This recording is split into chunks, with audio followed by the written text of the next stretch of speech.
sum that up for me. So when it comes to thinking about the next cycle, if it hits over a million, or certainly in the future when it hits a million, 10 million, 100 million, what if only, where is that demand coming from? Is it coming from more Elons, more business owners? You mentioned some countries. Where does the demand come from?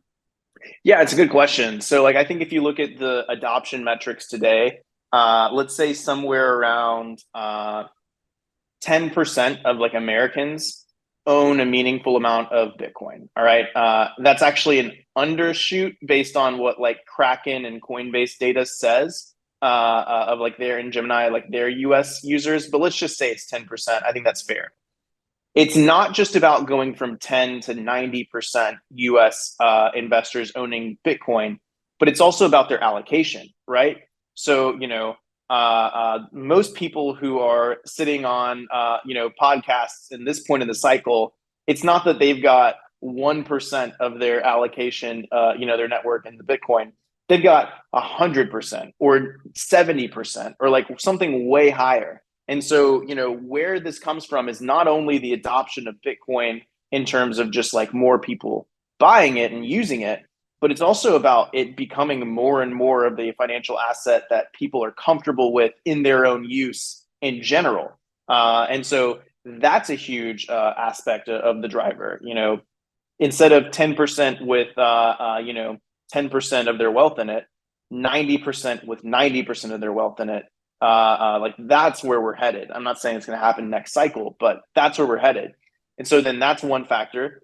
Secondly, you've got a lot of countries around the world who are flirting with central bank digital currencies. Nigeria is definitely one to be keeping track of. I think that the situation there is fascinating. To catch people up, basically, they've implemented their central bank digital currency and they've deprecated cash. They're saying basically you can't use cash anymore. You have to use their CBDC. And this is already a country that's adopting Bitcoin at a pretty surprising rate.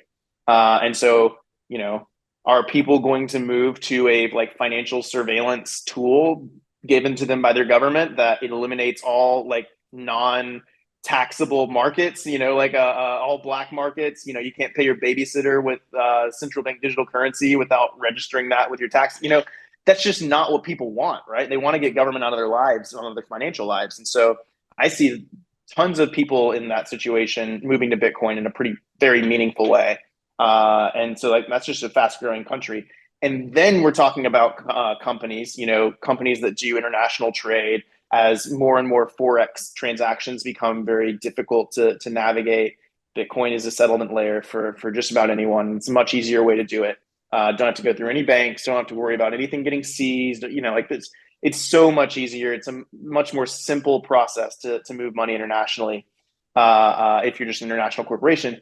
And then you get to countries. I think all of these things are in play in the next cycle. I think you will absolutely see like another country, maybe two, maybe five, maybe 10, like maybe more, start holding Bitcoin on their balance sheet in a really meaningful way.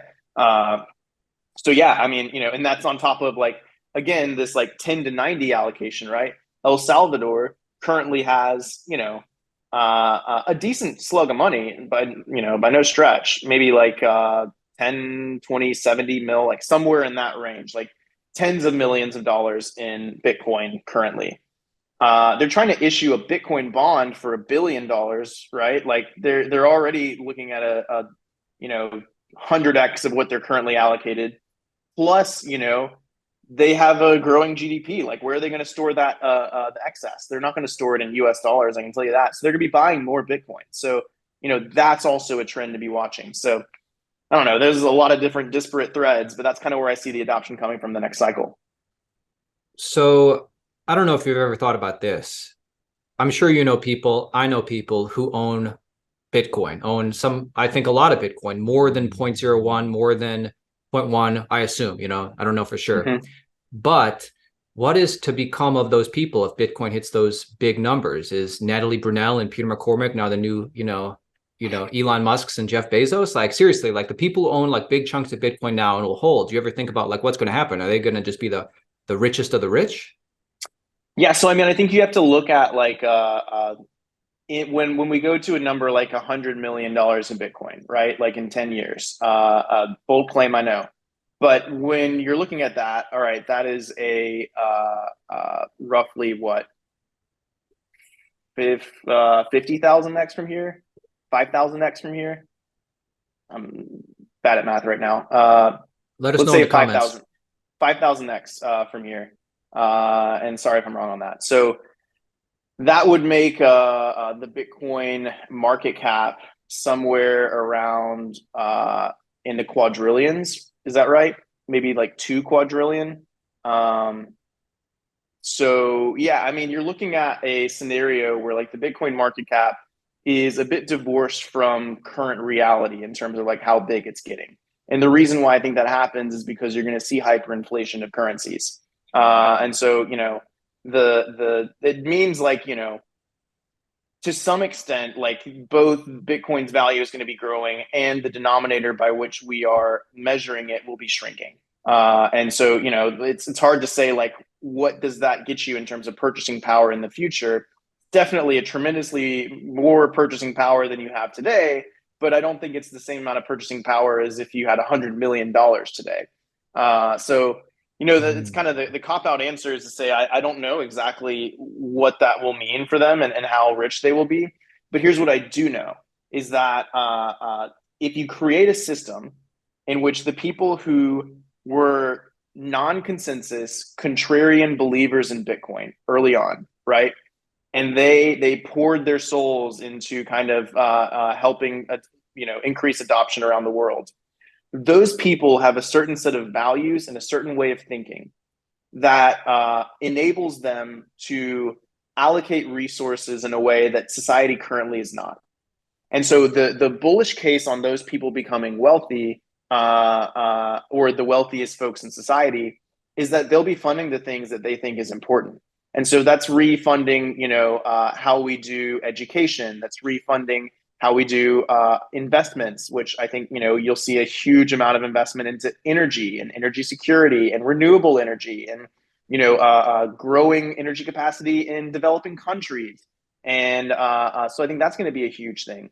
I think uh,